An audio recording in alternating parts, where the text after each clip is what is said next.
Hey guys, what's going on? I'm Ryan the Immature Dad, and welcome to my YouTube channel. This is the very first YouTube that I've done.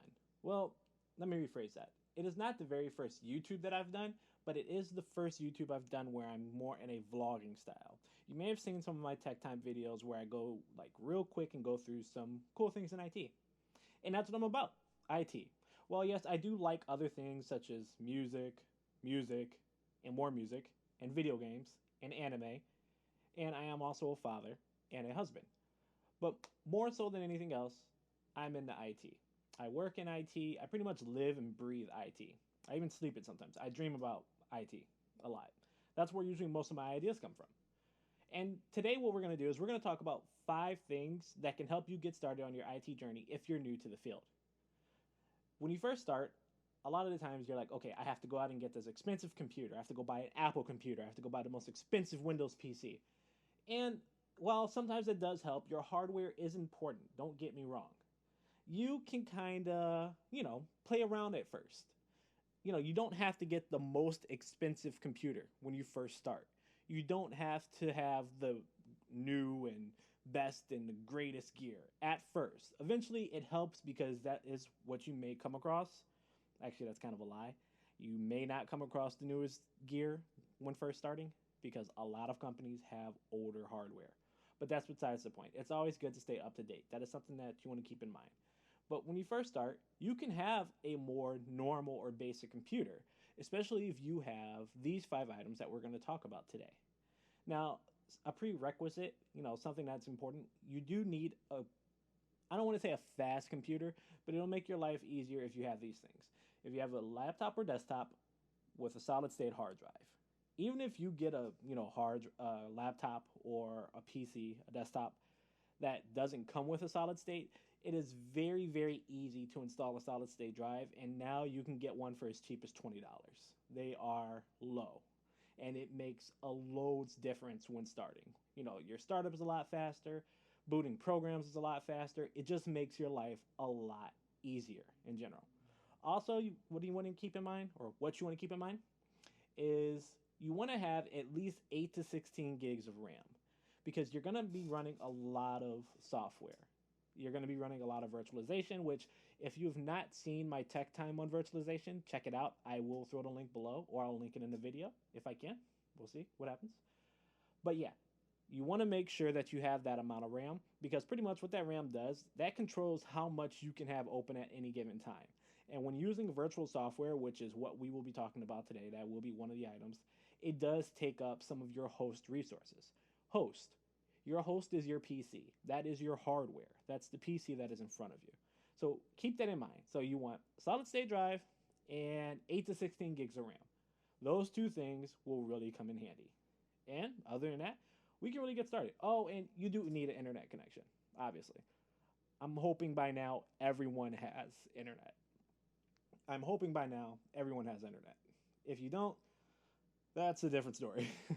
But yeah, so let's get started. We'll go on my computer and we'll take a look at some of the software you can use today. All right, cool. Okay, hey guys, we're back.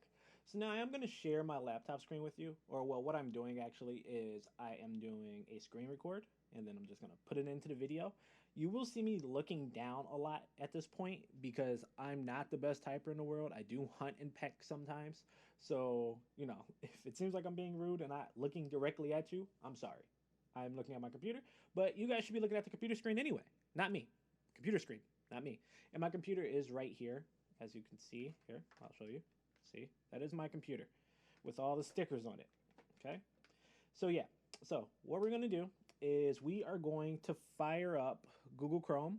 That is one of my favorite browsers. I do use Chrome, but keep in mind Chrome does use a lot of resources. It does use a lot of RAM, which we did talk about earlier. You will have a few tabs open, and then you will see you are using 12 out of 16 gigs of your RAM, which has happened to me, which has crashed my computer before. And this computer is running 16 gigs of RAM right now. So, first thing we are going to look at is VirtualBox, which is made by Oracle. What that is a virtualization software. Again, if you haven't seen my tech time on virtualization, check it out. The link will be below. This will kind of give you a walkthrough on how to install. I'm not going to show you guys how to install it today. I am just going to show you where to find it. So We're going to go to VirtualBox. You can just Google it. The website is www.virtualbox.org. I will also link that below. You just go in, it comes up. You're going to go over to the left of the screen and you'll see where it says downloads. You want to make sure you click downloads, and then you just want to look for what your host is. Again, your host is whatever you're running on your actual hardware. So whatever comes up when you first turn your computer on, that's your host, and that's your platform package according to VirtualBox. So like we're using Windows, so we're going to go to Windows, but it does work for Oracle. And you can see at the bottom of my screen, it is downloading. I don't need it anymore because I already have it, but yeah, so that is VirtualBox. Something else you can use is VMware. We're going to Google that too. And VMware has a lot of different options. They have a bare bones, I believe it's called, bare metal, one of them. I always get them like switched up, but they have that. It's a hypervisor. And what that does is you install that on your PC, and that's your operating system. And then you can remote into it and you can run multiple OSs. So it's virtualization, except you're hosting it. And you're not using like a bunch of resources on your computer for it because it's just running Linux. And if you don't know this, Linux does not take a lot of resources, which we will talk about in a second. So we'll get around to the different kinds of Linux. But what I'm going to do, I'm going to open up Edge because ESXi, it does not work well in Chrome. You can't send the Control Alt Delete for some reason. I guess they know about that. I would like that to be fixed because I would prefer not to use Edge. But you see that site's not secure. You can ignore that. The site's secure. So pretty much this is my homepage, or this is where I log in. So I'm going to go root and then my password. And if you guys want to see a video on how to actually set this up, I will definitely show you. It's not hard at all. But pretty much I made this because this lets me create my own enterprise in a way. So if I go over here to virtual machines, you see I have two right now. I have a server and I have Windows 10. These have both been running. So what's cool is even after I log out of this web host, they still run. So I can pen test them and everything like that. Now, that does take a little bit of networking knowledge, which we're not going to talk about in this video because that will take a lot. That will take a lot. That could be a video on its own. If you guys want to know, you can ignore that pop-up. Sorry, I know OneDrive is assigned and you'll probably see pop-ups all the time on my screen. But yeah, so we have Windows Server and we have Windows 10. So pretty much if I click Server, go here, it's already up. It's been running. It takes a second to come up. And so if this seems like this is taking a long time, it does, but also it takes nowhere near as long as if I didn't have a solid state. I have a solid state in this laptop, and if I didn't, it would run super slow. But yeah, so I can go here, Control Alt Delete, and there we go. That is my server. So let's say I log in. May help if I type in here. And there you go. This is my server. As you see, I am running a totally and completely different OS on top of my OS, except the only resource I'm using is the fact that I'm using a web page. So that's not going to kill my RAM the same as if I was using a host, or if I was using like VirtualBox or VMware, something that is locally hosted on my machine. So like, let's take a look at VirtualBox real quick, which I do have a lot of those as well. So exit out of that, minimize that. We're going to go over to Oracle VM VirtualBox. My background also is Obito. That is a Naruto reference. Like I said, you guys, I am a huge anime fan. Obito is one of my favorite characters, but Itachi's a god. Favorite. But yeah, anyway, I digress. As you can see here, I have a lot of different OSs here. So I have Kali Linux, which we will talk about in a second. I have a Apple box, which is hard. You kind of have to tweak a little bit to get Apple on your PC. If you guys want a video on that, let me know, comment, and I will definitely do, a quick walkthrough. So let's go ahead and I will bring up, here. This will take a minute, but I'll bring up my OS X. Let's do Sierra. So Sierra is, I believe, three generations ago of Apple, which right now, actually, the Apple... Yeah, you'll see all this pop up. Sorry. The Apple conference is going on right now, and I'm mad that I'm missing it, but I wanted to do this for you guys since I have the time.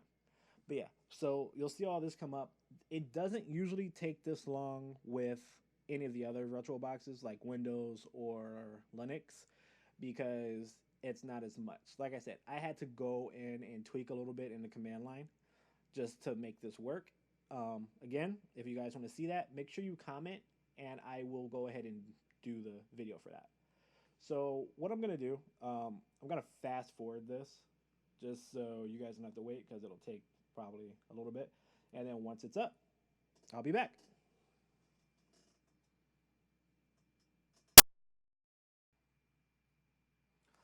Okay, guys, we're back. So as you can see, it's coming up. This is an Apple, box. This is an Apple machine. I have this running on a PC right now. So this is why virtualization is so cool. So if you guys want to do this, let me know and I will show you. Okay? As you can see, Xcode, that's just what I named the box because I think I was doing this for a Swift project I was doing. I can't really remember. Honestly, I haven't used this in a while. But yeah, it's coming up and there we go. You have a full working Apple machine. And yeah, it'll blink out a little bit for when it's first coming up just because it's not an official Apple, system. But yeah, everything works. You can have terminal access. You can have everything. Cool? Awesome. So yeah, that is virtualization. That is something important you should get. Like I said, it costs nothing to get on your computer. You just go ahead and download it. Let me know if you guys want to know how to do this. I will link everything down below.